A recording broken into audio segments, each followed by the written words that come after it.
이제 저희들은 또 몇 주에 걸쳐서 제7장 하나님의 언약에 대해서 살펴보려고 합니다. 우리는 지난번에 뭘 공부했냐 그러면은 우리 인간이 누구인가? 우리 인간이 하나님의 말씀을 거역함으로 말미암아 우리 인간이 얼마나 비참한 처지에 놓여 있게 되었는가라는 현재 인간의 그 시츄에이션에 대해서, 인간의 지금 놓여 있는 환경에 대해서 공부를 했습니다. 그렇다면 이제 우리가 알아야 될 거는 이렇게 비참한 처지에 놓여 있는 우리 인간을 하나님께서는 어떻게 회복시킬까를 공부해야 되는데, 그 중간에 웨스트민스터 신앙고백을 기록하신 분들은 그 중간에 뭘 집어넣냐 그러면은 7장에 하나님의 언약에 대해서 기록을 했어요. 이제 우리가 타락을 해서 영원히 이 세상에서는 소망이 없다는 것을 깨닫고 난 다음에는, 그렇다면 이 소망을 갖게 해주기 위하여 하나님은 어떤 일을 하셨는가를 금방 저희들에게 소개해 주면 될 텐데도 불구하고, 그러기 전에 뭘 기록했냐 그러면은 하나님의 언약에 대해서 기록했어요. 그러면 이거 왜 이런 구조를 가지고 우리에게 설명해 주려고 웨스트민스터 신앙고백은 생각을 했을까라고 생각을 해보면, 하나님의 모든 하나님이 우리에게 주시겠다라고 하신 그 축복들은 무엇에 근거한 거냐 그러면 하나님의 언약에 근거한 것이기 때문에 그렇습니다. 다른 말로 하면 이 하나님의 언약이 모든 하나님이 우리에게 주시는 모든 축복의 가장 기본적인 틀이요, 이것이 이 성경의 조화를 이루는 모든 것에 근거가 되기 때문에 이들은 하나님의 언약에 대해서 그 중간에 이것을 집어넣었다라고 생각이 듭니다. 그러니까 언약은 뭐냐 그러면 인간이 타락하고 하나님이 우리를 구원하기 위해서 하신 일을 양쪽에서 붙들고 있는 체인 역할을 하는 것이 아닌가 싶기도 합니다.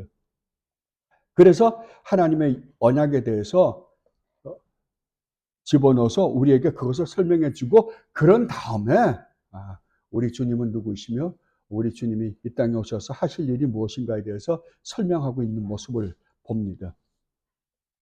그러면 오늘 제가 여러분들에게 나눠드린 그 프린트물 228페이지를 보면 하나님의 언약에 대해서 웨스트민스터 신앙고백을 만드신 우리의 믿음의 선배들은 6항에 걸쳐서 이 언약에 대해서 설명하고 있는 것을 봅니다. 1항서부터 6항까지를 한번 우리 모두가 한번 읽어보도록 하겠습니다. 하나님과 피조물 사이의 간격은 너무나 크기 때문에 비록 이성적인 피조물 들일지라도 마땅히 하나님을 그들의 창조주로 순종할 의무만을 가지고 계신다. 그러나 그들은 의무 수행의 결과로 그들이 하나님에게서 무슨 축복이나 상급을 얻어낼 수가 없었고, 오직 하나님 편에서 자원적으로 자기를 낮추심에 의해서만 그것을 얻을 수 있었는데, 하나님께서는 그것을 언약의 방법으로 나타내시기를 기뻐하셨다. 2항입니다. 인간과 맺은 첫 번째 언약은 행위 언약이었다. 그 행약으로 아담과 그 안에서 그의 후손에게 생명이 약속되었다. 그 언약의 조건은 완전하고 개별적인 순종이었다. 3항입니다. 인간이 타락함으로 말미암아 행위 언약으로는 생명을 얻을 수가 없게 되어 버렸기 때문에 주께서 두 번째 언약을 맺으시기를 기뻐하셨다. 이 언약은 일반적으로 은혜 언약이라고 불린다. 그 언약에 의하여 주님은 죄인들에게 예수 그리스도로 말미암아 생명과 구원을 값없이 주셨다. 그러나 그들이 구원받도록 하기 위해서 그리스도를 믿는 신앙을 그들에게 요구하시고, 생명에 이르도록 작정되어 있는 모든 자들에게 그의 성령을 주시어 그들로 하여금 기꺼이 그리스도를 믿을 수 있게 하실 것을 약속하셨다. 4항입니다. 이 은혜 언약은 성경에서 자주 언약, 유언이라는 이름으로 나타난다. 이것은 유언자이신 예수 그리스도의 죽음과 영원한 기업과 거기 속해 있는 모든 것들을 포함하여 언급하는 것이다. 5항입니다. 이 언약은 율법 시대와 복음 시대에 각기 다르게 집행되었다. 언약의 율법 하에서는 약속들, 예언들, 제물들, 할례, 유월절량, 그리고 유대 백성들에게 전해진 다른 모형들과 의식들에 의하여 집행되었는데, 이 모든 것은 장차 오실 그리스도를 예표했다. 그리고 그 당시에는 약속된 메시아를 믿는 신앙으로 선택자들을 교훈하며 세우는데 성령의 사역으로 말미암아 이것들만으로도 충분하였고 효과적이었다.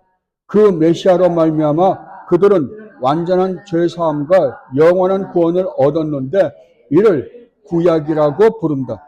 6항입니다. 복음하에서 실체이신 그리스도께서 나타내시게 되자 그 언약은 말씀 선포와 세례와 주의 반찬인 성령 의식으로 집행되었다.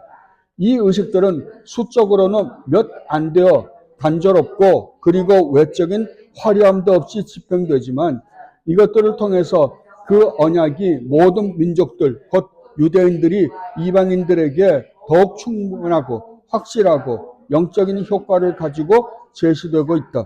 이를 신약이라고 부른다. 그러므로 본질 면에서 차이가 있는 두 종류의 은혜 언약이 있는 것이 아니고 여러 세대에 걸쳐 있기는 하지만 하나의 동일한 언약이 있을 뿐이다. 아멘. 여러분들 항상 제가 말씀드리지만 여러분들의 한 그 주제가 끝날 때마다 끝나기 전에 이러한 전체를 계속해서 읽어보는 것이 굉장히 중요합니다. 왜냐하면 이 전체를 읽을 때 바로 성경이 말하고 있는 게 이런 것이었구나라는 것을 여러분이 알 수 있기 때문에 그렇습니다.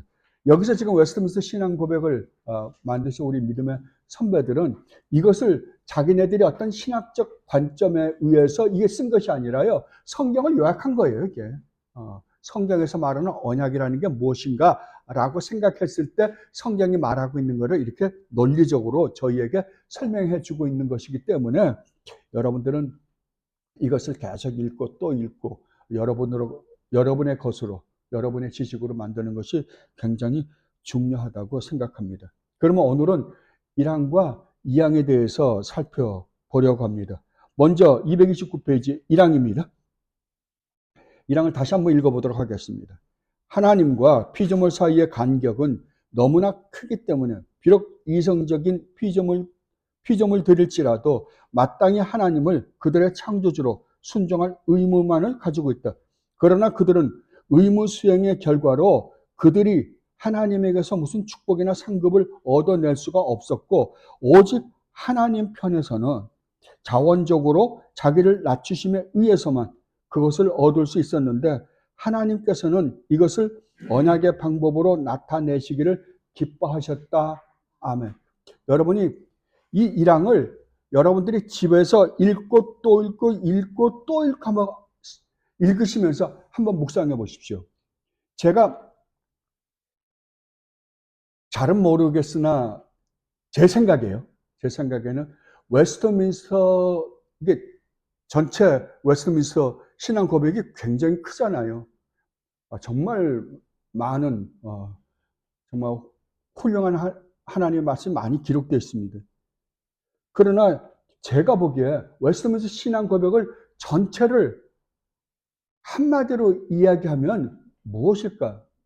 그러니까 웨스트민스터 전체에서 가장 중요하게 생각할 수 있는 가장 중요한 거 한 센텐스를 뽑으라 그러면 어디일까라고 제가 묵상을 해보면 이거 같아요. 1항이. 이 1항을 내가 진심으로 고백할 수만 있으면 그분은 성경을 다 알아요. 다 아는 것 같아요.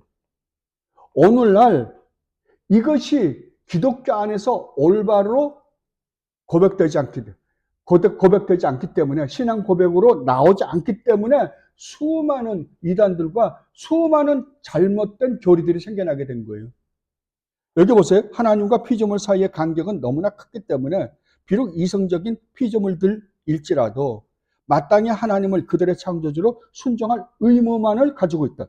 그러나 그들은 의무 수행의 결과로 그들이 하나님에게서 무슨 축복이나 상급을 얻어낼 수가 없었고 오직 하나님 편에서 자원적으로 자기를 낮추심에 의해서만 그것을 얻을 수 있었는데 하나님께서는 그것을 언약의 방법으로 나타내시기를 기뻐하셨다. 여기서 여러분들 묘사하고 있는 하나님에 대해서 한번 생각해 보세요. 하나님이 어떤 분이신가? 여기서 소개하고 있는 하나님에 대한 올바른 인식만 갖고 있다고 한다면 우리는 바른 신앙생활을 할 수 있습니다. 오늘날 기독교가 왜 이렇게 타락했다고요? 제 생각에는 다른 교리가 아니에요. 다른 교리는 이 하나님에 대한 잘못된 교리 때문에 파생된 것들이 모든 거다. 하나님은 어떤 분이라고요? 하나님은 우리와 어마어마한 간격을 가지고 있다라고 선포하고 있습니다. 그래서 제가 이걸 읽고 또 읽고 해보면서 제가 느낀 것은 이 웨스트민스터 신앙 고백을 만드신 이분들이야말로 하나님을 올바로 알고 계셨구나. 정확하게 인식하고 계셨구나. 그리고 그 하나님 앞에 정말 무릎을 꿇고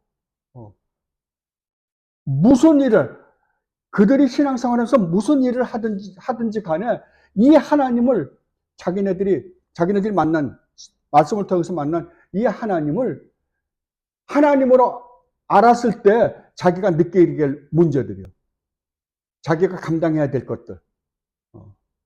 이분들은 한마디로 하나님의 은혜가 아니고는 아무것도 우리는 할 수 없는 존재구나라는 것을 느꼈을 거예요. 왜요?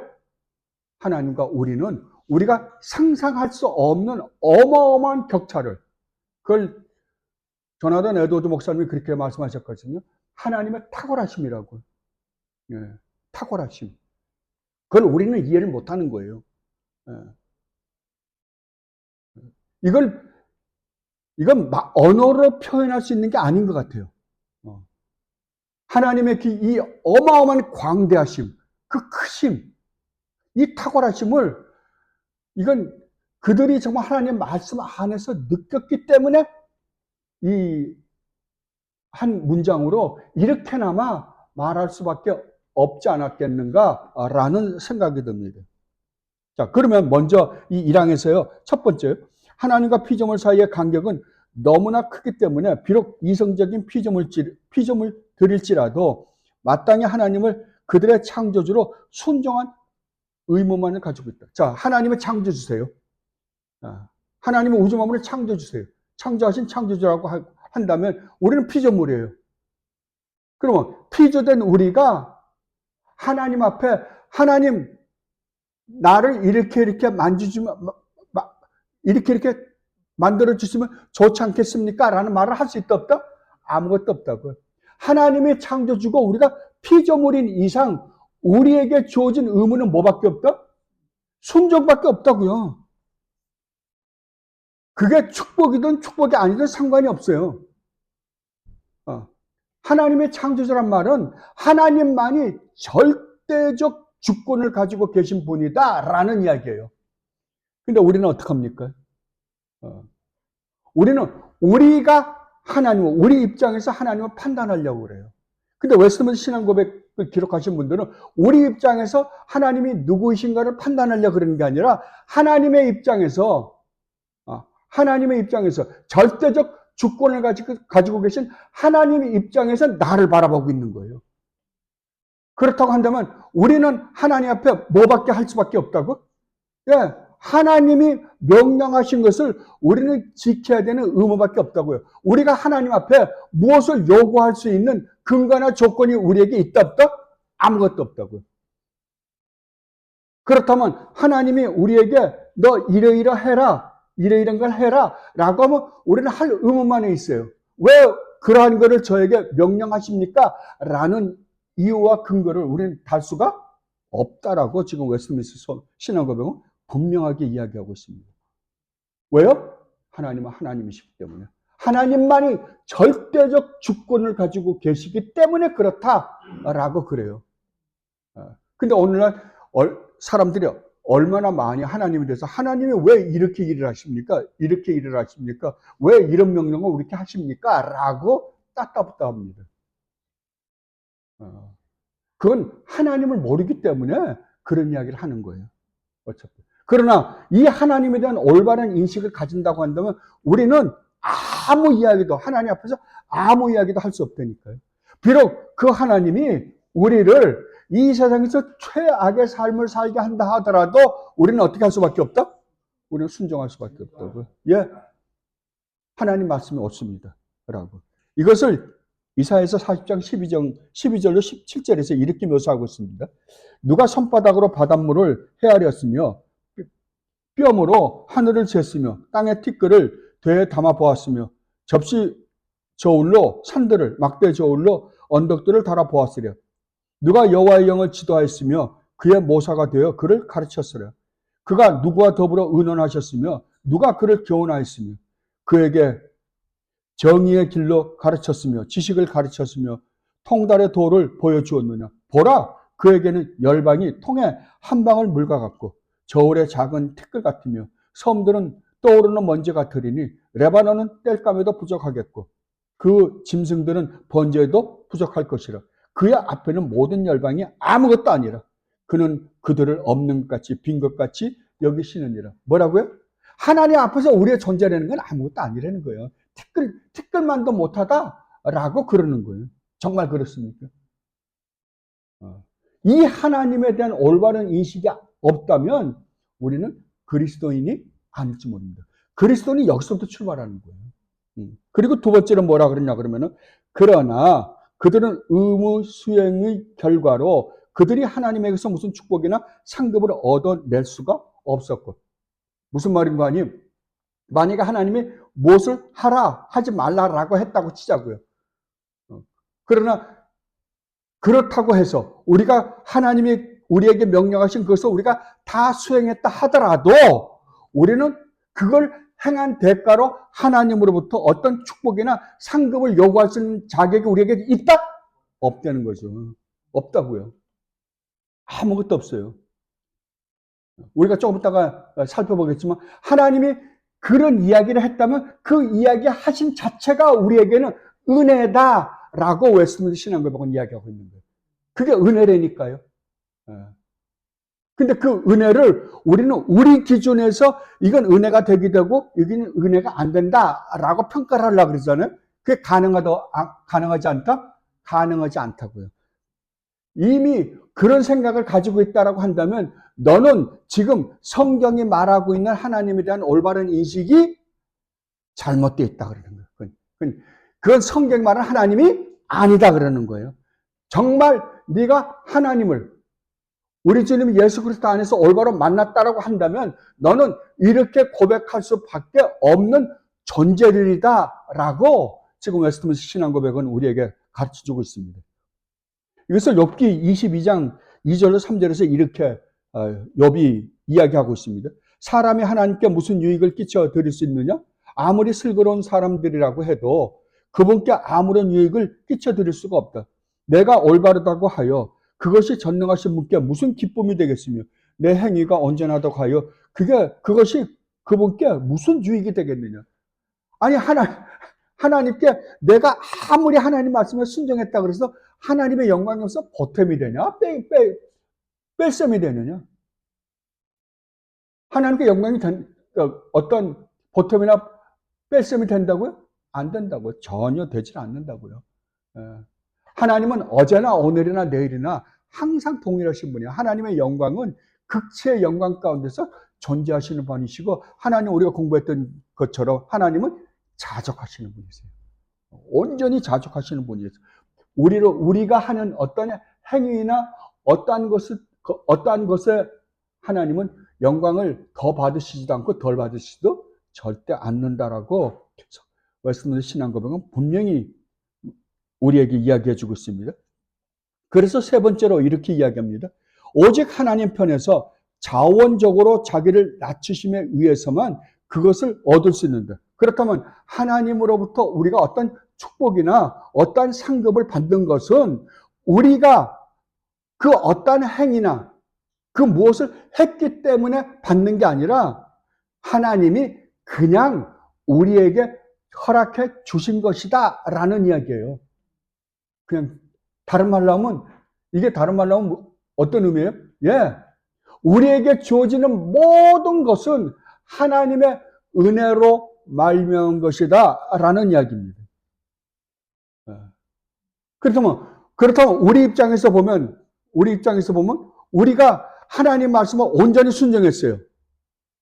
온전히 순종하고 난 다음에도 우리 입에서 나올 수 있는 건 뭐밖에 없다? 그것을 이야기한 것이 누가복음 17장 7절로 10절 말씀입니다. 너희 중 누구에게 밭을 갈거나 양을 치거나 하는 종이 있어 밭에서 돌아오면 그대로 곧 와서 먹으라 할 자가 있느냐? 도리어 그대로 내 먹을 것을 준비하고 띠를 띠고 내가 먹고 마시는 동안에 수정 들고 너는 그 후에 마시라 하지 않겠느냐? 명한 대로 하였다고 종에게 감사하겠느냐?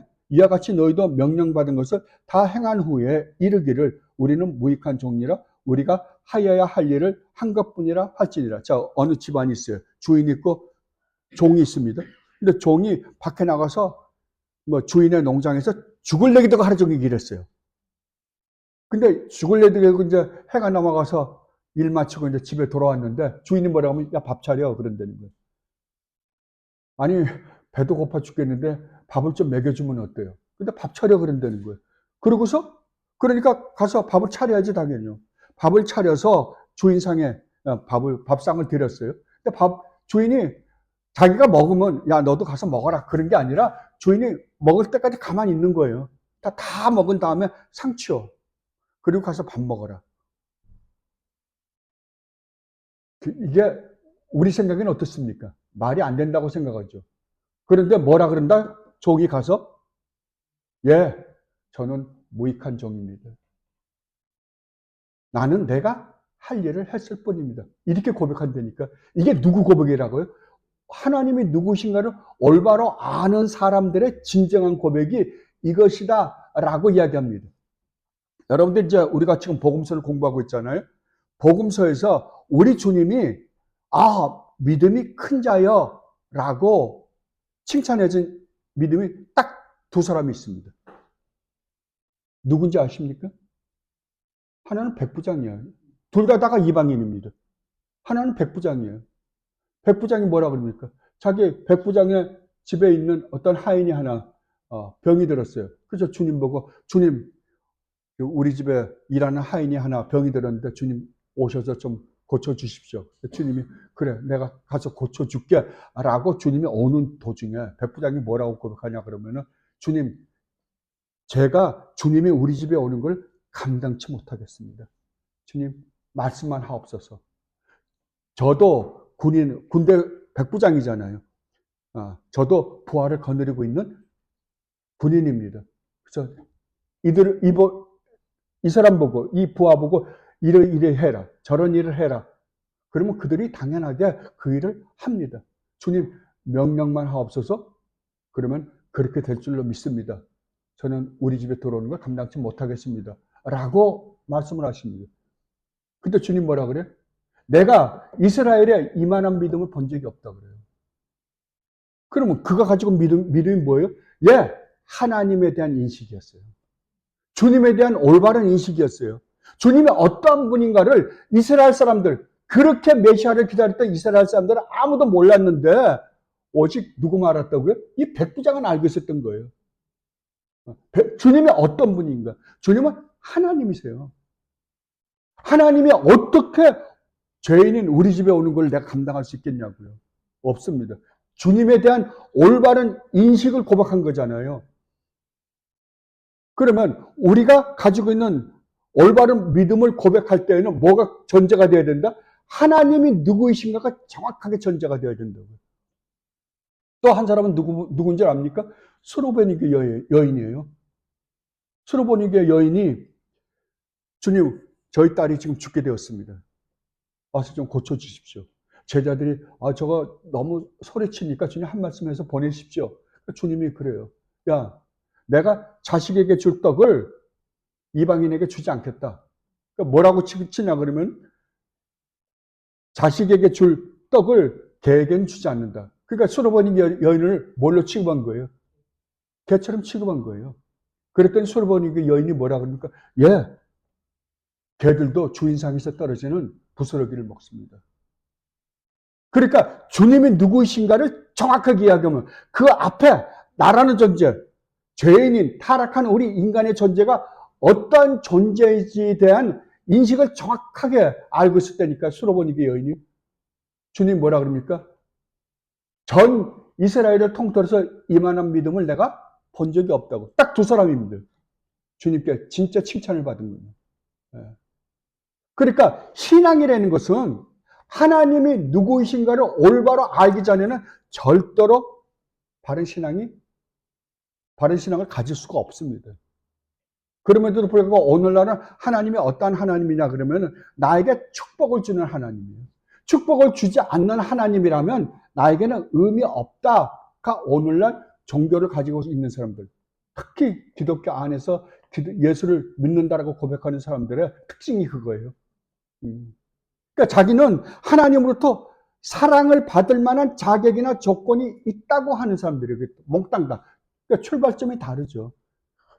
그런데 우리 개혁주에서는 어디서부터 출발합니까? 예, 주님, 저는 수로보니게 여인입니다. 예. 저는 전적으로 타락했고 전적으로 무능한 존재입니다. 하나님이 저를 어떻게 취급하시는지 하나님은 오르십니다. 왜? 하나님만이 하나님이시기 때문에 그렇습니다. 그러나 하나님이 나에게 어떠한 것을 준다고 한다면 내가 그 은혜를 받을 만한 자격이나 조건이 있어서 받은 게 아니라 이 모든 것은 하나님의 은혜와 자비와 사랑과 긍휼하심에 의해서 이러한 것이 베풀어진 것입니다. 라고 고백하는 사람들을 누구라 그런다 성경은? 그게 그리스도인이다. 참된 그리스도인이다. 라고 이야기하는 겁니다. 그래서 사도 바울은 주님을 만나고 난 다음에 사도 바울만큼 엄청난 시련을 받은 사람은 없었던 것 같아요. 사도 바울도 그러시잖아요. 정말 지금 사도 바울이 살아 계셔서 복음을 전파하실 때 참 12사도도 있으셨고 여러 사도들이 있었습니다. 조금 더 사도라는 직분을 광범위하게 이해하면 정말 많은 사도들이 있었거든요. 근데 사도 바울이 뭐라 그럽니까? 그 중에서도 나만큼 엄청난 핍박과 고난 가운데서 이 복음을 전한 사람들은 그렇게 많지 않았을 것이다 라고 그럽니다. 그런데도 불구하고 사도 바울은 자기 자신, 자기에게 주어진 그 하나님의 축복을 뭐라고 그러냐 그러면 나의 나된 것은 하나님의 은혜였다라고 이야기합니다. 그것을 고린도서 15장 10절에서 이렇게 이야기합니다. 그러나 내가 나된 것은 하나님의 은혜로 된 것이니 내게 주신 그의 은혜가 헛되지 아니하여 내가 모든 사도보다 더 많이 수고하였으나 이것조차도 내가 한 것이 아니요 오직 나와 함께 하신 하나님의 은혜로다. 이것조차도 내가 무슨 이것을 결심하고 내가 이렇게 해야겠다라고 해서 한 게 아니라 하나님의 은혜가 나로 하여금 이렇게 할 수밖에 없게 했습니다. 내가 이 일을 감당할 수 있었던 것은 하나님의 은혜가, 하나님의 사랑이 십자가를 통하여서 나에게 보여주신 그 은혜와 사랑이 나로 하여금 이렇게 살지 않고서는 견딜 수 없게 했기 때문에 내가 그 일을 감당하게 되었습니다. 라고 고백하는 겁니다. 그렇다면 우리가 이 세상 사는데 우리에게도 많은 어려움들이 있습니다. 우리가 정말 우리 주님을 올바로 믿는다라고 한다면 그리스도인은 반드시 이 세상에서 고난을 겪게 되어 있습니다. 고난을 겪지 않는 그리스도인은 존재할 수가 없습니다. 왜냐하면 이 세상에 가는 길과 하나님 나라로 가는 길이 완전히 다르기 때문에 그렇습니다. 이 세상에 갖고 있는 그 물줄기를 거꾸로 올라가서 거슬러서 가는 길이 예수 믿는 사람들이 가는 하나님 나라 길이기 때문에 그렇습니다. 그런데 그 일을 우리가 감당해서 했다 하더라도 뭐라고요?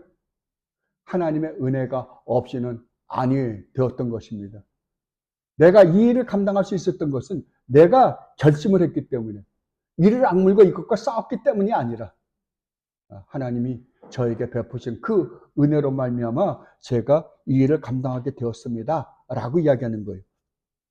그렇다면 하나님께서 왜 이런 방법으로 이 일을 하시는가? 라고 할 때 웨스트민스터 신앙고백이 이렇게 말씀하십니다. 하나님께서는 그것을 언약의 방법으로 나타내시기를 기뻐하셨다 그래요. 하나님은 그러면 하나님의 그 일을 그렇게 하시는 것은 앞으로 이제 하나님은 우리 주님 예수 그리스도 안에서 무슨 일을 하시는 데에 대해서 우리에게 설명할 거거든요. 그 모든 일들은 무엇 때문에? 언약 때문에. 언약 때문에 하나님은 그 일을 하신 것이다 라고 이야기하는 거예요. 하신 것이다. 그렇다면 언약이란 무엇인가? 언약은 쉬워요. 여러분들이 무슨 집을 계약하고 그러면은 계약을 하는데 두 당사자가 있잖아요. 혹 두 당사자 아니면 여러 명 무슨 당사자들이 있을 거예요. 그 당사자들끼리 약속을 하는 거예요. 계약을 맺는 거예요. 예. 그래서 마이클 홀턴은 그 언약에 대해서 이렇게 이야기합니다. 언약은 맹세와 연합 관계며 비록 반드시 동등할 필요는 없지만 상호 헌신을 포함한다. 왜냐하면 두 당사자가 있어야지 언약은 성립이 되잖아요. 그런데 그 상대자가 둘이가 다 똑같은 동등한 위치에 있을 필요는 없다는 거죠. 하나는 우리는 지금 성경이 맺고 있는 건 하나님이시요. 우리는 피조물입니다. 피조물과 맺고 있는 관계니까요. 지금 설명을 이렇게 하는 거거든요. 그리고 아저스프로 목사님은 이렇게 언약에 대해서 묘사를 합니다. 언약이란 둘 또는 그 이상의 당사자들 사이의 공식적인 약속이다. 그렇다면 이 언약이 과연 무엇인가라고 할 때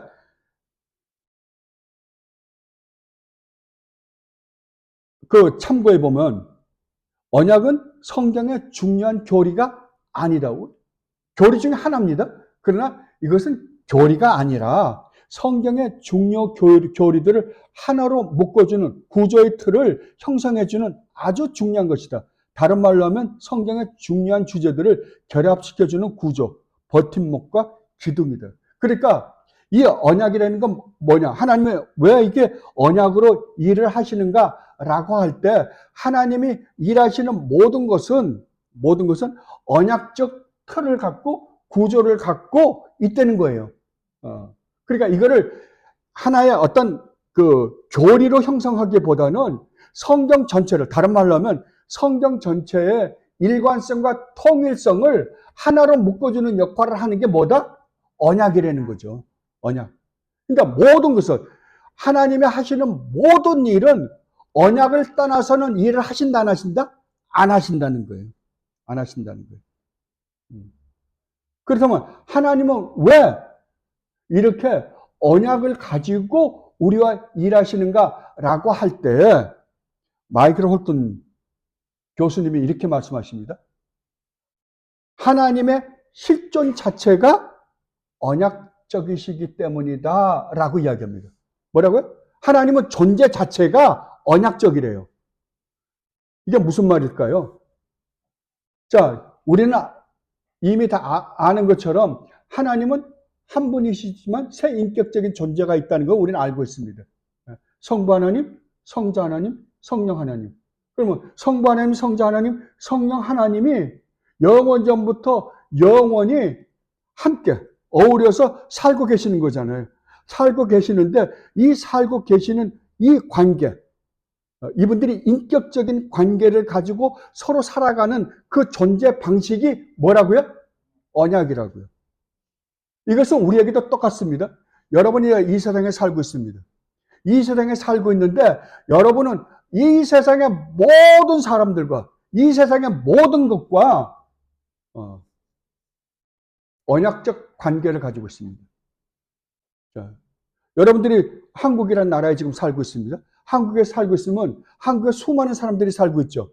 근데 그 수많은 사람들에게 우리가 직접 개인적으로 그 사람들과 언약을 맺지는 않았어요. 그러나 우리가 지금 이 한국이라는 나라에 살고 있는 이 한국의 모든 사람들과 어떤 관계를 갖고 있냐면 언약적 관계 안에서 살고 있어요. 첫째는 나라의 법이 있습니다. 둘째는 우리가 직접적으로 이런 명시화된 어떤 계약을 맺지는 않았지만 우리에게는 도덕이 있습니다. 도덕이라는 언약을 가지고 서로가 살고 있는 거예요. 자, 여러분들의 친구들이 있죠. 친구들이 있으면 여러분들이 그 친구들과 어떤 계약서 만들어 본 적 없습니다. 그러나 여러분들이 친구들하고 아주 친한 친구들이라도 친구들하고 살고 있는 그 바운더리 안에도 뭐가 존재한다? 언약이 반드시 존재합니다. 최소 이러이러한 행동은 하지 않아야 된다라는 언약적, 우리가 알지 못하는 암묵적 언약이 그 안에도 존재합니다. 부부도 마찬가지잖아요. 부부도 결혼할 때 언약을 맺잖아요. 그죠? 그러니까 모든 인격적 존재라고 한다면 그 안에는 반드시 뭐가 있다? 언약이 있다는 거예요. 왜냐하면 인격적인 하나님의, 삼위 하나님이 가지고 계시는 그 관계가 어떤 관계이기 때문에 언약으로 맺어 있는 관계이기 때문에 그렇다라고 이야기합니다. 그러니까 하나님이 지금 삼위 하나님이 계세요. 근데 삼위 하나님이 사시는 그 삶 자체 안에 뭐가 있다? 세 분은 이미 그 안에 율법이 있다는 거예요. 언약적 관계가 그 안에. 이렇게 행동해야 된다, 저렇게 행동한다, 세부적으로 하지 않지만 하나님이신 이상, 인격적인 존재이신 이상 그 안에는 언약이 그들의 삶을 지배하고 있다라고 이야기하는 거예요, 이게 지금. 그렇다면 이 세상에 인격적인 존재들이 살고 있는 모든 곳에는 언약이 반드시 존재할 수밖에 없다. 이게 무너지면요, 이 언약 관계가 무너지는 거는 무법천지다 그러는 거예요. 무법천지예요, 그게요. 그렇다면 성경에 나타나는 언약에는 몇 가지 종류의 언약이 있는가? 다가 또 우리가 이미 아는 것처럼 구속 언약, 행위 언약, 은혜 언약이 있습니다. 은혜 언약. 그런데 구속 언약이 됐건 행위 언약이 됐건 은혜 언약이 됐건 모든 것은 어디에 영향을 받냐 그러면 행위 언약입니다.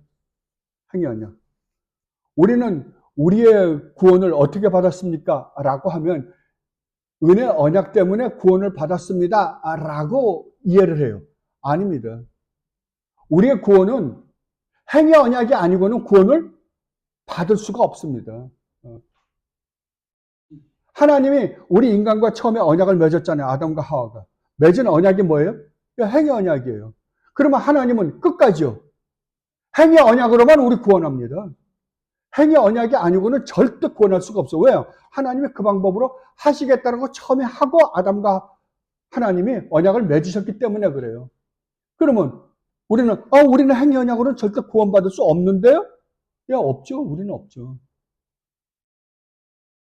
그런데 이 행위 언약을 이루신 우리 주님 예수 그리스도 때문에 우리는 구원을 얻은 거예요. 그걸 뭐라 그러면 은혜 언약이라 그러는 거예요. 그러니까 우리는 은혜 언약 때문에 구원받는 건 아니에요. 행위 언약이에요. 행위 언약. 그런데 그 행위 언약을 내가 이룬 게 아니라 우리 주님이 이루신 그것을 우리에게 은혜로 준 것 때문에 우리가 구원받기 때문에 은혜 언약 때문에 구원을 받았습니다. 그러지만 실제로는 그것 때문에 받은 게 아니라 행위 언약이에요. 예. 근데 사람들은 자꾸만 이것을 혼동을 하거든요. 그래서 하나님이 이 언약을 그 아담과 하와가 언약을 하는 이유도 보면 인격적인 존재이기 때문에도 그렇지만 하나님이 최종적으로 하나님이 이 우주 만물을 창조하고 인간을 창조한 최종적인 목적이 하나님 나라라 그러잖아요. 하나님 나라에는 반드시 인격적인 존재들이 살고 있는 나라이기 때문에 그 안에는 반드시 뭐가 있다? 언약이 있어야만 된다고요. 그 언약을 뭘로 보여주셨어요? 율법이에요. 그래서 에덴 동산도 한 나라가, 한 왕국이 올바른 나라로서의 구성 요건이 되려면 다스리는 자가 있어야 돼요. 그 다음에 백성이 있어야 되죠. 땅이 있어야 되죠. 그 안에 뭐가 있어야 될까요? 반드시 법이 있어야죠. 그 언약이 있어야 되는 거예요. 그러니까 그러면 우리 하나님 나라에는 전혀 법이 없는데 아닙니다. 그 안에도 우리는 그러니까 법을 어길 수 없는 존재가 되어서 살기 때문에 법이 없는 것 같지만 그 안에도 어떻게 이루어진다? 아까 우리가 살펴봤던 것처럼 삼위 하나님 안에 뭐가 있다고요? 언약적 관계가 있다니까요. 그러면 우리가 지금 완성된 하나님 나라 들어가도 어떤다고요? 언약적 관계가 있다니까요.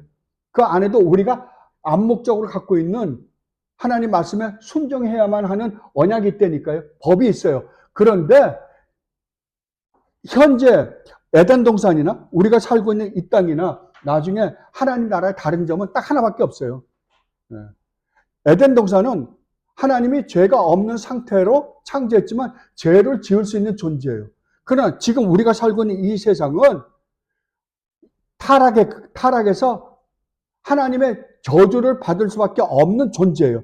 하나님의 그 크신 행위 언약을 이뤄드릴 수 있는 실력이 우리에게는 아무것도 없어요. 이걸 전적으로 타락했고 전적으로 부패했다라고 이야기합니다.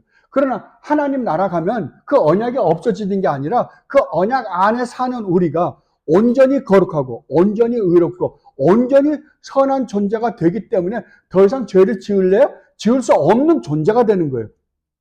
저는 이게 너무 좋아요.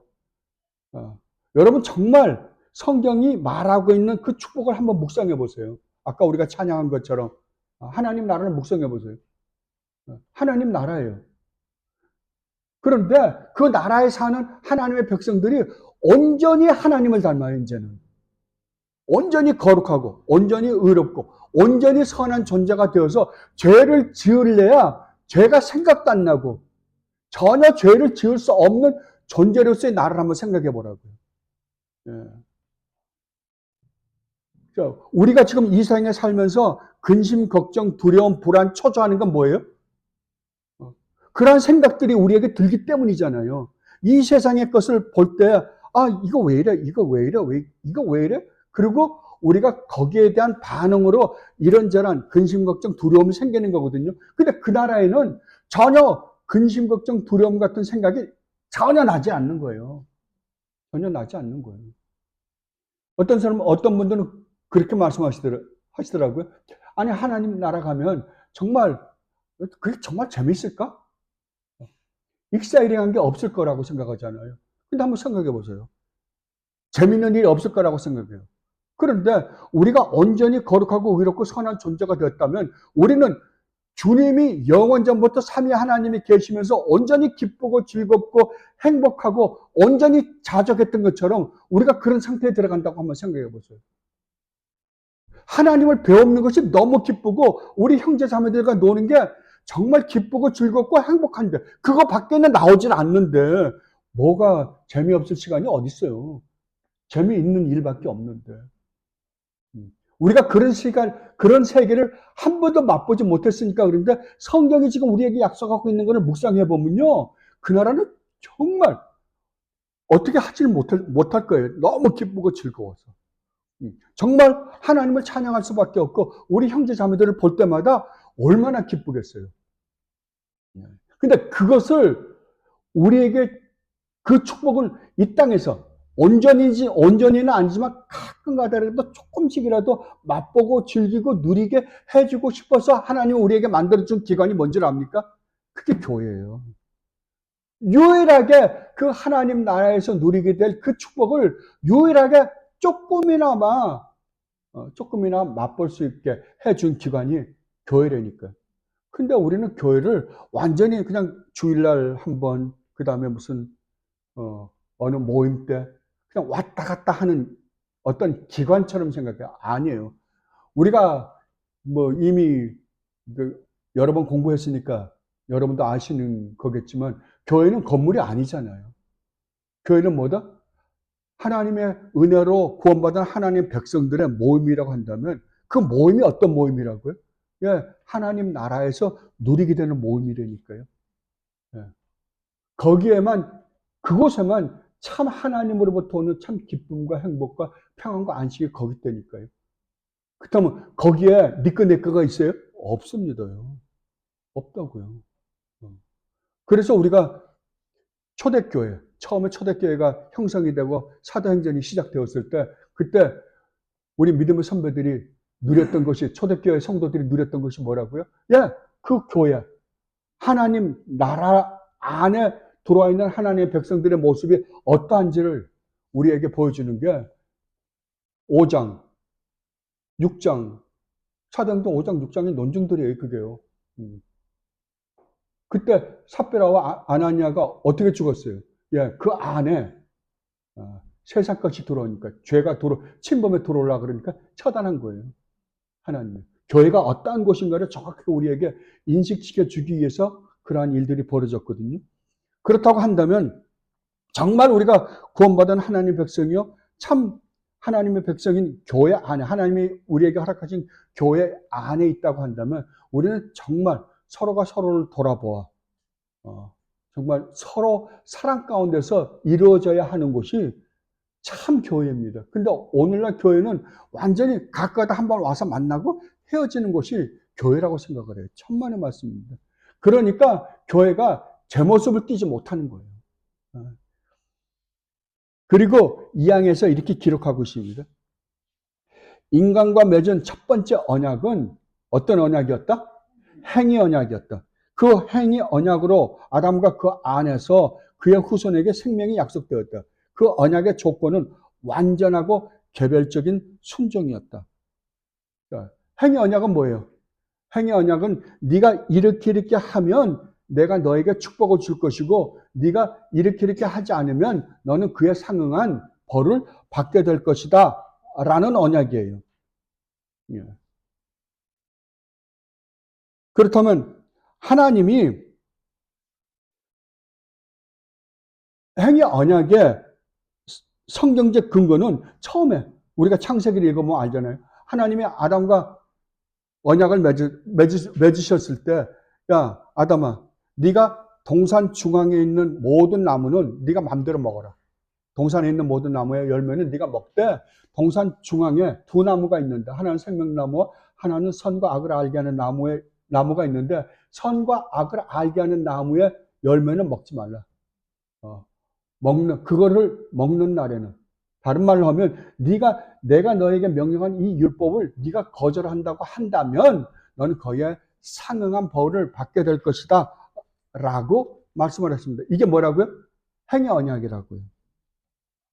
그러면 자, 오늘날 사람들이 어떻게 생각하냐면 하나님이 그 선과 악을 알게 하는 나무를 만들지만 않았더라면 우리는 좋았을 텐데 더 우리는 지금 이 고생을 안 하고 잘 살 수 있었을 텐데 라고 이야기들 합니다. 그렇습니까? 아닙니다. 하나님은 그 선과 악을 알게 하는 나무를 만드실 수밖에 없으셨어요.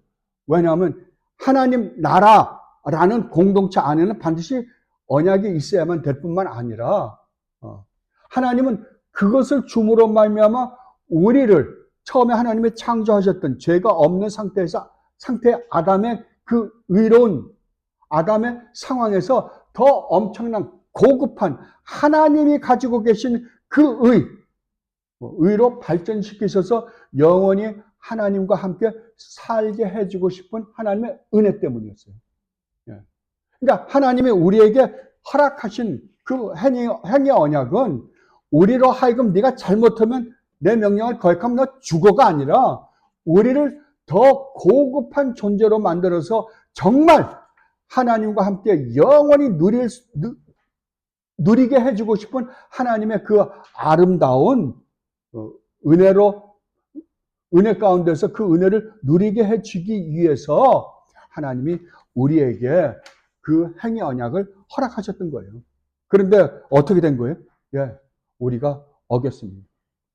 그랬었으면 아담과 하와가 하나님의 명령을 어기지 않았더라면 하나님은 어느 정도의 기간이 더 걸릴지는 모르지만 어느 정도 텀을 주어서 하나님은 아담과 하와를 시험하실지는 모르지만 그 텀이 지나면 뭘 먹겠을까요?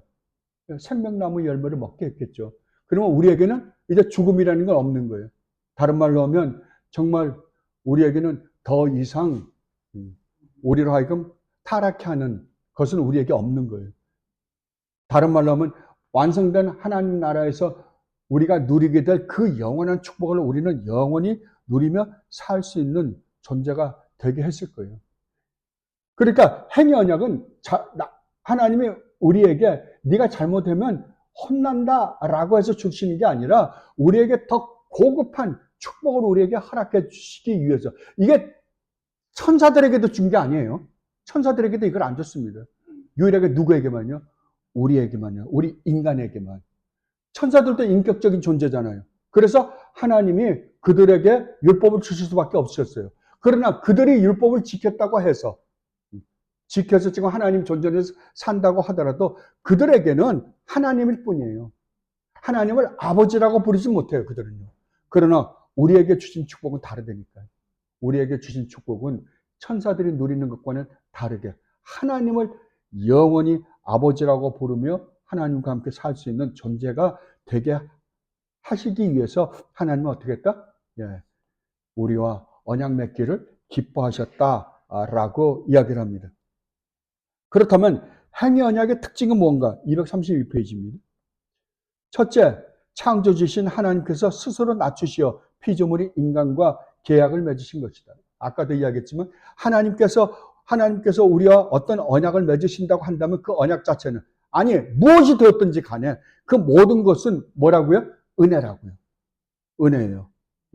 왜냐면 하나님은 선하신 분이시기 때문에 하나님이 우리에게 주신 모든 것으로부터 맺는 결과는 뭘까요?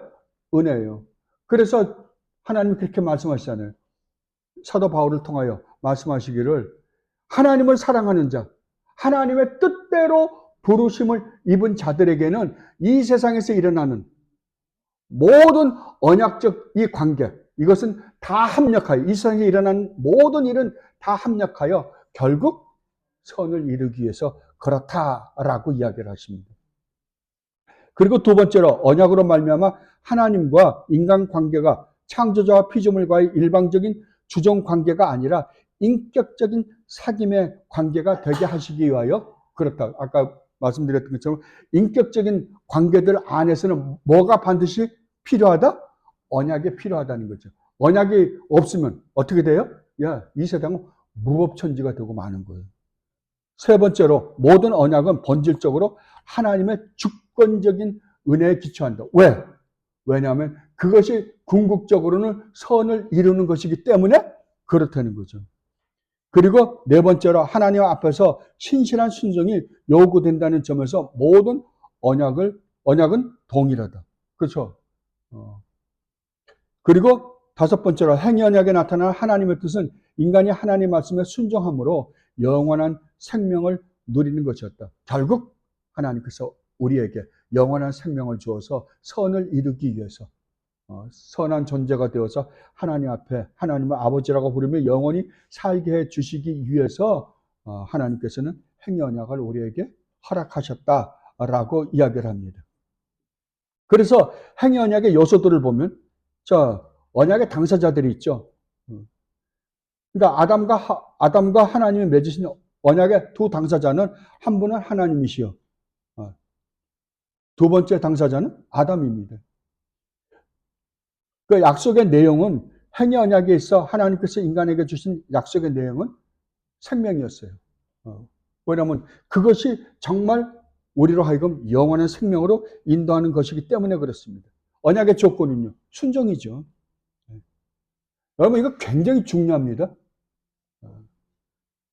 하나님은 우리에게 어떤 예배를 요구한 적이 한 번도 없어요. 어떤 제사를 요구한 적이 없다고요. 하나님이 가장 기뻐하시는 게 뭐라고요? 다윗이 하나님 앞에 죄를 지었죠. 자기도 죄를 지은 줄 몰랐어요. 자기는 왕이니까 왕은 모든 걸 할 수 있는 줄 알고 했어요. 뭐까지 했어요? 예, 남이 부인, 우리아의 아내 바세바까지 범한 죄를 지었다고요. 그리고 우리아까지 죽여버렸어요. 나중에 나단이 와서 지적을 했을 때, 그때야 깨닫게 되었다라고 성경은 기록하고 있습니다. 그때 다윗이 고백한 시가 시편 51편이잖아요. 뭐라고 고백해요? 하나님, 만약에 내가 지은 죄로 내가 제사를 지내서 용서받을 수 있다고 한다면 제가 그렇게 하겠습니다. 그러나 하나님은 제사를 원하지 않았습니다. 하나님이 원하셨던 것은 순종이셨습니다. 하나님 말씀에 대한 순종이었습니다. 그거를 제가 오해했습니다. 잘못했습니다. 그때 하나님은 다윗의 죄를 용서해 주십니다. 다윗이 고백했기 때문에, 죄를 회개했기 때문에 용서해 주는 게 아니라 결국은 우리 주님 예수 그리스도 때문에 용서하는 거죠. 그래서 하나님께서 항상 우리에게 요구하시는 게 뭐냐면 순종입니다. 은혜 언약 안에서도 우리에게 요구하시는 건 한 가지밖에 없어요. 순종이에요. 은혜 언약 안에는 순종이 없다라고 생각해요. 아닙니다. 은혜 언약 안에는 이 순종이 얼마나 스트롱하게 우리를 붙잡고 있는지 몰라요. 행위 언약 안에서 순종보다 더 강렬해요, 이건요. 은혜 언약은. 왜? 이 순종을 할 수밖에 없는 이유와 근거가 정말 어마어마한 사건을 치른 이후에 우리에게 준 것이기 때문에 그렇습니다. 하나님이 처음에 우주 만물을 창조하시고 아담을 창조하시고 아담과 맺은 언약은 인간과 맺은 거예요.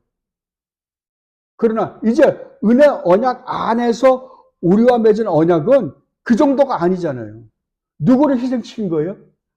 영원 전부터 영원히 유일무이한 아들이신 독생자 우리 주 예수 그리스도를 십자가에 매달아 죽이시기까지 하시고 우리와 맺은 언약이라고요. 그러니 이 언약은 우리가 행위 언약을 지킴으로 말미암아 우리에게 주어진 축복이 아니라 우리 주님 예수 그리스도의 그 어마어마한 희생을 치르고 우리에게 주어진 정말 은혜와 사랑이기 때문에 우리는 어떻게 한다? 더 하나님 말씀에 복종하려고 노력하는 자들이 되는 거예요. 이것은 행위 언약으로 말미암는 복종과 순종과 이 은혜 언약으로 말미암는 순종은 완전히 달라요. 완전히요. 이거는 조건이지만 이거는 조건이 아니라 은혜와 사랑 때문인 거예요. 이건요. 그러면 행위 언약의 유효성은요? 아까도 제가 말씀드렸지만 행위 언약으로만 우리는 구원을 얻어요. 그리고 두 번째로요. 은혜 언약 가운데 있는 사람들에게는 행위 언약의 효력이 정지된 게 아니라 완성된 거예요. 완성된 거예요. 예. 그리고 이제 우리는 오직 믿음으로만 사는 자들이 된 겁니다. 근데 이 행위 언약의 구조는 우리가 쉽게 이야기하면 하나님이 그냥 이렇게 아담과 하나님이 동산에 있는 모든 나무의 실과는 마음대로 먹어라. 그러나 동산 중앙에 있는 선과 악을 알게 하는 나무에 먹지 말라. 먹는 날에는 죽는다라고 우리는 처음에 알고 있었거든요. 우리 믿음의 선배들은 그렇게 알고 있었어요. 그런데 나중에 중동에서 그러니까 처음에는 모세가 그러니까 주전 1500년 전이잖아요. 주전 1500년 전에 모세가 이 모세 오경을 썼을 때 그때 어떻게 우리 인간에게 이러한 법을 만들 만한 실력이 그때 그 사람들은 갖고 있지 않았다라고 생각을 했어요. 계속해서 공격을 받았어요. 그래서 이거는 그러니까 이 율법 모세 오경은 후대에 먼 훗날에 쓴 것일 것이다라고 했어요. 근데 히타이트 조약이 발견됨으로 말미암아 완전히 다 깨진 거예요. 근데 그걸 보니까 어떤 구조 속에서 일어났는지, 어떤 구조 속에서 이 행위 언약이 주어졌는지가 확연하게 드러난 거예요. 그래서 가만히 모세오경, 특히 신명기 같은 걸 이렇게 들여다보니까 뭐냐 그러면 히타이트 조약, 그때 당시에 이제 종주 언약이라고 그러거든요. 그러니까 어떤 나라를 침범을 해서 속국을 만들면 속국과 이 주인되는 이 나라, 큰 나라와 속국 나라 왕이 언약을 맺는데 이 언약을 맺는 그 구조가 그대로 성경 안에 들어있는 거예요. 이게요. 이 구조가. 그거를 발견하게 된 거예요. 그것을 나중에 잘 묘사해서 우리에게 가르쳐 주신 분 중에 하나가 클라인 교수예요. 메리트 클라인 교수. 네.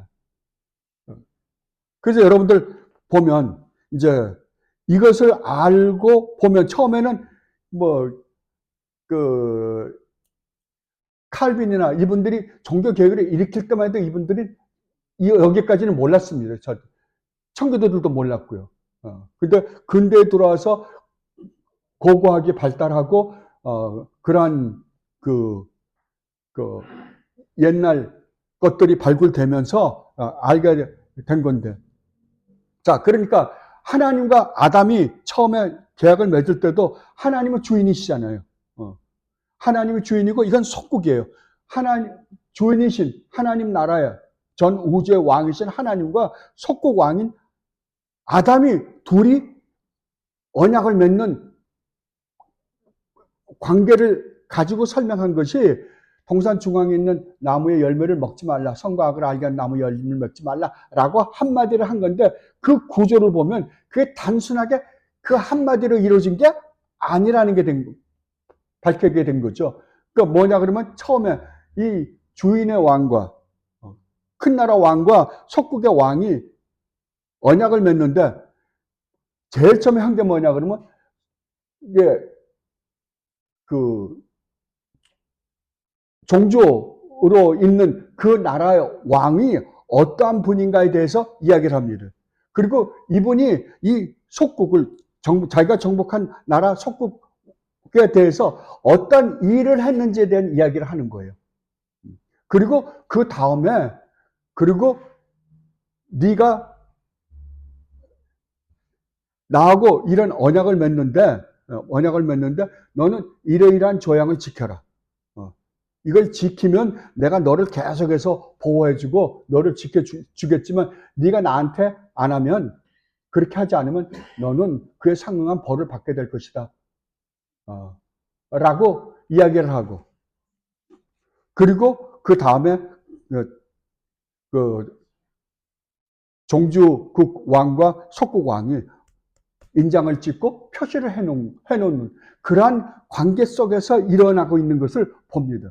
그래서 여러분들이 구약 성경, 특히 모세 오경 같은 걸 보면 뭐라고 하나님이 처음에 시작하냐면 나는 너를 애굽에서 인도해낸 여호와 하나님이라 라고 이야기를 합니다. 그러니까 내가 너를 인도해낸 여호와 하나님이다 라고 이야기를 하고 내가 너를 애굽에서 인도해낼 때 어떤 일을 했는지에 대한 설명을 합니다. 설명을 하고 그러므로 너는 나에게 이렇게 해야 한다 라고 말씀을 하시고 만약에 네가 나와 이 계약을 맺는데 이 계약 내용에 순종해야만 하는데 만약에 순종하면 내가 너에게 이러한 축복을 내리겠지만 네가 만약에 순종하지 않는다라고 한다면 너는 이에 상응한 벌을 받게 될 것이다 라고 벌을 내립니다. 그리고 둘이서 맹세를 하면서 조약에 인준을 합니다. 이러한 것들이 여러분들 모세 오경을 보면 그대로 나타납니다. 창세기 1장서부터 그래요. 창세기 1장서부터 하나님이 누구시더라고요? 나는 이 세상을 창조하신 창조주 하나님이시다라는 것부터 이야기를 합니다. 그리고 내가 창조를 할 때 어떻게 창조를 했는지, 내가 그래서 너를 에덴 동산에서 어떻게 살게 했는지, 그러므로 어떻게 하라고요? 너는 이렇게 나에게 이러이러한 행동을 하며 살아야 된다. 나에게 순종하며 살아야 된다. 그러면 나에게 순종하면 이러한 축복을 주겠지만 나에게 순종하지 않으면 어떻게 된다? 그에 상응한 벌을 받게 될 것이다. 그리고 그 다음에 이제 계약서를 쓰고 인증을 합니다. 그러니까 그러한 틀이 성경에 고스란히 들어있는 것을 봅니다. 이게 행위 언약의 구조예요. 행위 언약의 구조. 그러니까 처음에 이 세상 사람들이 그 역사를 연구하는 사람들이 얼마나 기독교를 그 하나님 말씀인 성경을 그 시대에 모세가 썼지 않았다는 것을 증명하기 위해서 얼마나 많은 자료들을 갖고 왔는지 몰라요. 그때 기독교는 할 말이 없었어요. 그러나 이 고고학이 발달하고 이것이 발굴됨으로 말미암아 그때 이러한 법이 있었구나. 세상에 또 그런 법이 있었고 그 법을 쫓아 정말 모세가 이 법을 이렇게 퍼펙트하게 만들었구나라는 것을 정말 만천하에 선포하는 그런 놀라운 계기가 된 겁니다. 그러니까 여러분들이 집에 가셔서 이 구조들을 읽어보시고 또 여러분들이 성경을 이렇게 읽어보면 하나님이 우리와 맺으신 언약이 이러한 이 구조 속에서 이러한 틀 속에서 맺게 되었구나라는 것을 여러분들은 알게 되실 것입니다. 그리고 234페이지를 보십시다요. 234페이지 두 번째입니다. 그 행위 언약으로 아담과 그 안에서 그의 후손에게 생명이 약속되었다. 그 안에서 그의 후손에게 생명이 약속되었다. 이건 뭐냐 그러면 아담과 맺은 언약은 단순하게 아담 한 사람하고만 맺은 언약이 아니라는 거죠. 아담은 놀랍게도 전 인류를 대표로 해서 하나님과 맺은 언약이라는 거죠. 그래서 종주 언약이에요. 왜 종주 나라의 왕과, 그러니까 한 나라의 왕과 왕이 맺으면 그 나라를 대표하는 거잖아요. 마찬가지로 아담은 이 세상의 나라, 모든 인류를 대표해서 맺은 언약이었다. 그러면 아담이 잘했으면요, 하나님 말씀을 순종했더라면 하나님이 우리에게 주실 모든 축복을 아담 안에서 우리에게 주셨을 거예요.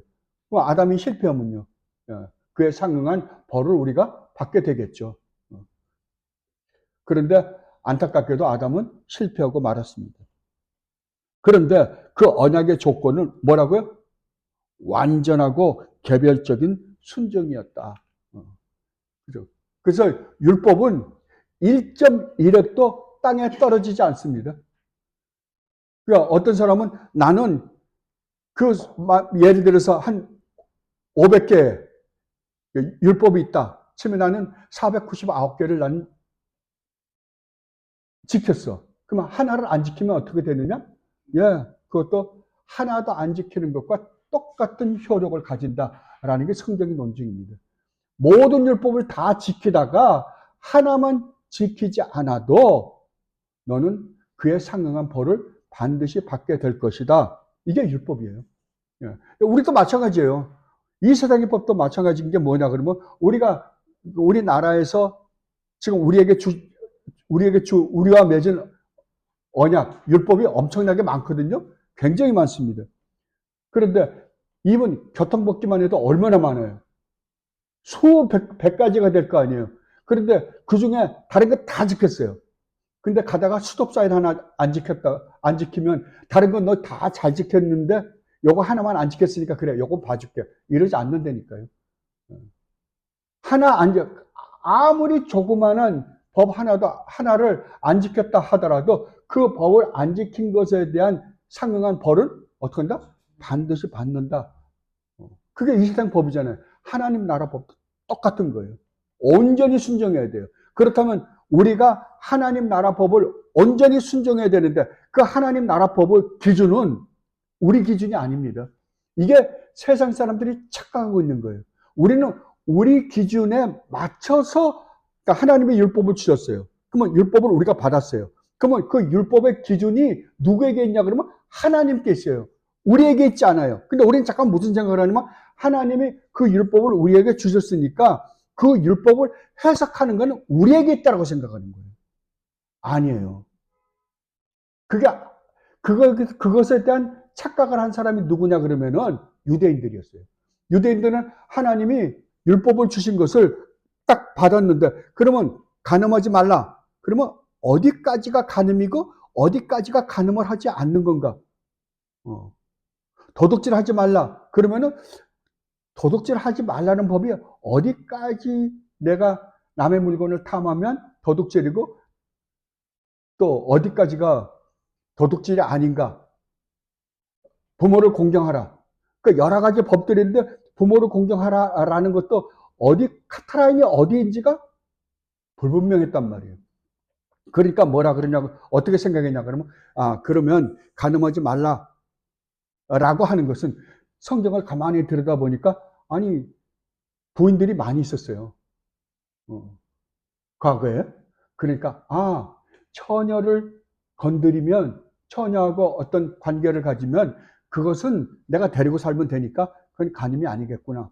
그럼 간음은 뭘까? 남의 유부녀를 건드리면 그거는 간음이겠구나. 그렇게 해서 하나하나 적은 거예요. 근데 우리 주님이 와서 뭐라 그래요? 다 때려부숴 버렸잖아요. 너희가 생각한 거는 다 잘못됐다. 너희는 율법을 받은 자가 너희가 해석해서 카트라인을 정한다 그러면은 율법을 준 사람의 의도와는 전혀 맞지 않는 것이다 라고 율법을 재해석한 거예요. 간음하지 말라? 간음하지 말라는 것은 그 처녀들하고는 처녀들이나 과부들하고는 관계를 가져도 되지만 남의 유부녀하고는 관계를 가지면 안 된다가 아니라 너희는 지나가는 여자 음흉한 눈으로만 쳐다봐도 어떤다? 간음이라고요. 살인하지 말라 그러니까 너희는 나는 직접 고의적으로 내가 앙심을 품고 사람을 죽이지만 않으면 살인하지 않는 거라고 하는데 네가 사람을 악감을 품고 드러내는 감정조차도 너는 이미 살인한 거다. 남을 미워하는 것이 이미 뭐 하는 거다? 살인한 거다. 그러는 거예요. 이게 누구 기준이다? 너희들 기준이 아니라 하나님이 우리에게 율법을 주셨을 때 기준이다라고 이야기를 합니다. 그렇다고 한다면 이 율법에 걸리지 않은 사람은 어디 있겠어요? 이 세상에 간음하지 않은 사람이 어디 있고 그냥 거짓 증거 안 한 사람이 어디 있고 제대로 부모를 공경한 사람이 어디 있겠어요? 아무도 없어요. 그럼 우리가 할 말이 뭐 있다고요? 예, 주님, 우리는 죄인입니다. 만약에 이것이 하나님께서 우리에게 주신 율법의 기준이라고 한다면 우리는 이 율법을 지킬 수 있는 사람이 아무도 없습니다. 라고 인정할 수밖에 없다고요. 그래서 하나님이 주신 게 뭐예요? 그 율법으로만 끝났으면 인간은 망했을 거예요. 율법으로만 끝났으면. 그런데 하나님이 참 놀라운 거는 율법을 주시고 난 다음에 뭘 주셨냐 그러면은 성막을 짓게 했어요. 성막 안에서 제사를 지내게 했다니까요. 결국 그러니까 우리가 저지른 죄에 대한 용서는 율법을 지킴으로가 아니라 율법을 받았을 때에는 우리가 어떻게 고백할 수밖에 없었다고요? 예, 하나님, 이 율법을 지켜서 내가 의롭다함을 얻어 하나님의 그 영원한 생명을 얻을 수 있는 실력이 저희들에게는 없습니다.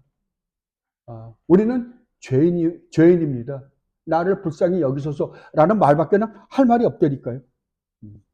그러면 우리가 우리의 죄를 용서받고 하나님의 은혜를 받을 수 있는 유일한 길은 뭐라고요?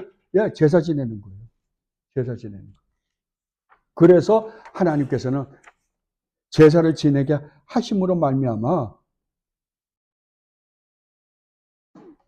우리의 죄를 용서받고 하나님의 그 놀라운 축복을 우리를 하여금 받게 하셨다고요. 그런데 구약에서는 그 모든 것이 하나의 모형이잖아요. 그냥 모형으로만 드리는 거예요. 그러나 그 모형이 효력이 없는 건 아니에요. 왜냐하면 그 모형을 통해서 뭘 보게 하려고요? 진짜 원형이신 우리 주님 예수 그리스도가 오셔서 하실 일을 이 모형을 보면서 그걸 보게 함으로 말미암아 죄사함을 얻게 하나님께서 하신 거예요. 그러니까 구원은 비록 모형을 보고 장차 오실 예수 그리스도를 먼 발치에서 바라보며 구원받았다 하더라도 결국 이 사람들이 그 구원의 은혜를 입은 것은 누구 때문이에요? 모형의 그 제사를 드렸기 때문이 아니라 장차 오실 예수 그리스도 때문에 받은 거죠. 그러나 우리는 누구 때문에요? 예, 우리 주님이 오셔서 하신 일로 말미암아 우리가 구원 얻었다는 것을 우리는 확실하게 알고 있잖아요. 구약의 식구들은 모형으로 드렸기 때문에 먼 발치에서 어렴풋이 올 것을 가지고 구원받았단 말이에요. 그러니까 그건 누구까지도 몰랐냐 그러면은 세례 요한까지도 몰랐습니다. 세례 요한도 이분이 오시리라 약속하신 메시아, 여자의 후손 인간만큼은 맞는 것 같은데 이분이 어떻게 우리를 구원하실지를 정확하게 모르셨어요. 못 보고 돌아가셨어요. 그래서 주님 뭐라 그래요? 세례 요한이 여자가 난 사람 중에서는 가장 위대하다 하더라도 세례 요한은 뭘 못 봤다? 마지막 구약의 선지자로서 주님이 십자가에서 달려 죽으시기까지 하시고 우리를 구원하신 그 구원의 놀라운 은혜는 맛보지 못했다. 그러므로 너희보다 더 큰 축복은 받지 못했다라고 이야기하시는 거예요. 그러나 우리는 정말 우리 주님이 십자가에서 하나님이신 우리 주님이 이 땅에 오셔서 십자가를 지시기까지 하시고 우리를 구원하셨다는 사실 우리는 알잖아요.